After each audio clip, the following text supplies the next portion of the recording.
కిషన్ రెడ్డి వెనకటికి ఎవరో చెప్పిండంట పొంకనాల పోసిగానికి 3 ఎట్లుంటే 36 దొడ్లున్నాయని. అయ్యా కిషన్ రెడ్డి, నువ్వు ఎంత మొనగానువో ఎంత లడాయికోతో తెలంగాణ వాళ్ళందరికీ తెలుసు.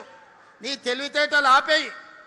మోడీ గారిని అడుగు, ప్రాణహిత చేవెళ్ల మీద తుమ్మిడేటి ప్రాజెక్టు మహారాష్ట్ర ముఖ్యమంత్రి మనతో చర్చించడానికి రాకుండా అడ్డుపడుతున్నది మీరు కాదా?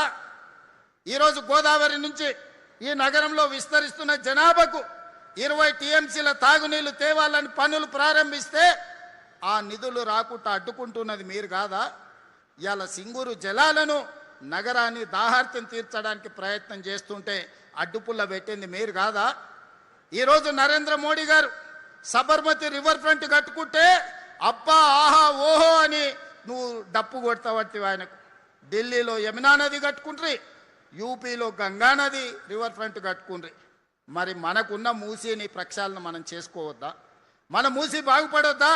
మన మూసీ మన ప్రజలకు ఉపయోగపడొద్దా? మన మూసీ సరిహద్దున మన యువకులకు ఉద్యోగ ఉపాధి రావద్దా? ఎందుకు అడ్డుకుంటున్నారు? గుజరాత్కు గులాములుగా మీరు ఎందుకు పనిచేస్తున్నారు? గుజరాత్ అభివృద్ధి చేసుకోవడం నరేంద్ర మోడీ బాధ్యత అయితే తెలంగాణ హైదరాబాద్ నగరాన్ని అభివృద్ధి చేయాల్సిన బాధ్యత కిషన్ రెడ్డికి, ఈటెల రాజేందర్కు, విశ్వేశ్వర రెడ్డికి, రఘునందన్ రావుకి లేదా అని నేను అడుగుతున్నా.